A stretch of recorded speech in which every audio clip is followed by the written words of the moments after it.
یہ 15ویں شعبان جس کو شب برات یا لیلۃ البراء کہا جاتا ہے،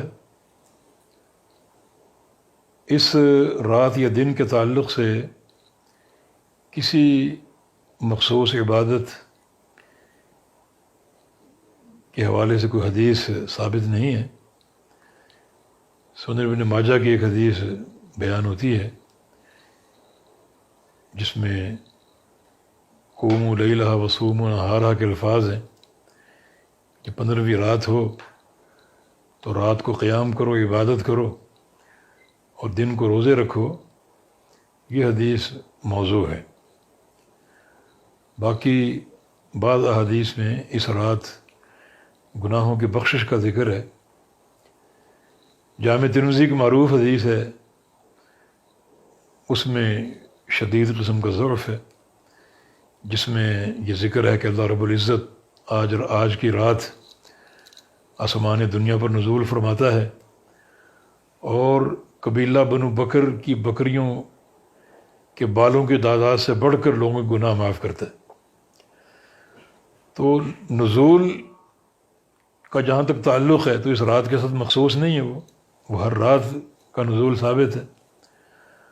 اور جہاں تک معاملہ لوگوں کے گناہوں کی بخشش کا ہے، بنو بکر قبیلے کے بکریوں کے بالوں سے بڑھ کر، تو چونکہ یہ حدیث ضعیف ہے، امام ترمذی فرماتے ہیں کہ یہ حدیث لے کر میں اپنے شیخ امام بخاری کے پاس گیا اس حدیث کا حکم معلوم کرنے کے لیے، تو انہوں نے کہا اس میں 2 جگہ انقطاع ہے۔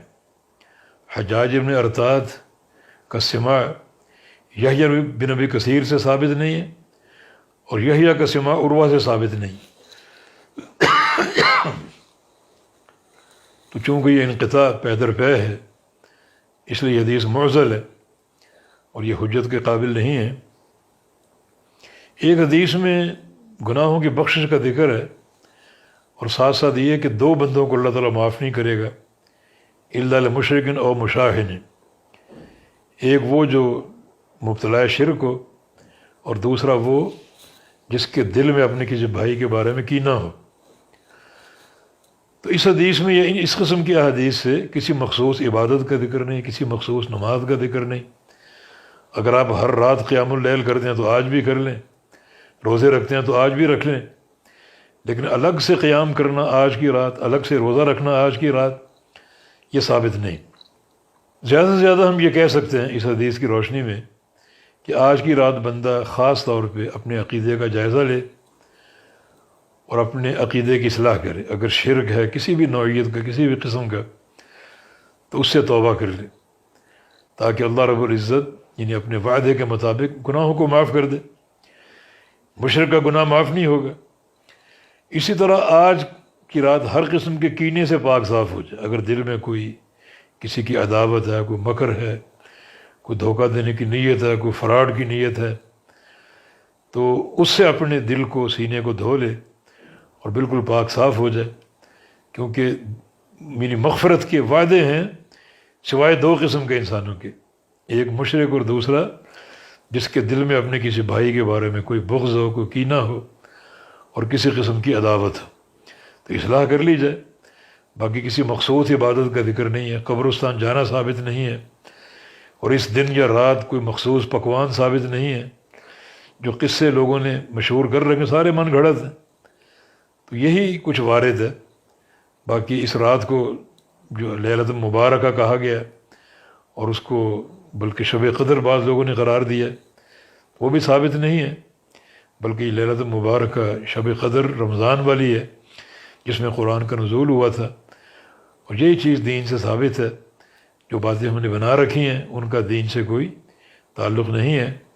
تو اللہ تعالی ہمیں اتباع سنت کی توفیق دے اور بدعات اور خرافات سے ہم کو محفوظ رکھے، کیونکہ ہر بدعت گمراہی ہے اور ہر گمراہی کا انجام جہنم کی آگ ہے۔ بدعت کا معنی دین میں زیادتی اور دین میں اضافہ۔ نبی علیہ السلام کا فرمان ہے کہ جو من عمل عملا لیس علیہ امرنا فہو رد، جو بندہ ایسا عمل کرے جس میں ہمارا ٹھپا نہ ہو تو وہ مردود ہے۔ تو پھر ایسا عمل مردود ہے بالکل۔ اور جب ایک بدعت کا ارتکاب آپ کریں گے تو یہ ارتکاب اللہ تعالیٰ کو للکارنے کے مترادف ہے.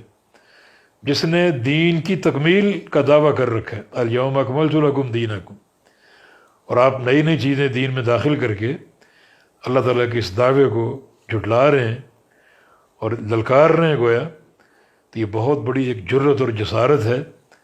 اللہ پاک ہمیں اتباع سنت کی توفیق دے، اسی میں انشاءاللہ تعالیٰ خیر و برکت ہے. اقول قولی ھذا وآخر دعوانا الحمد للہ رب العالمین.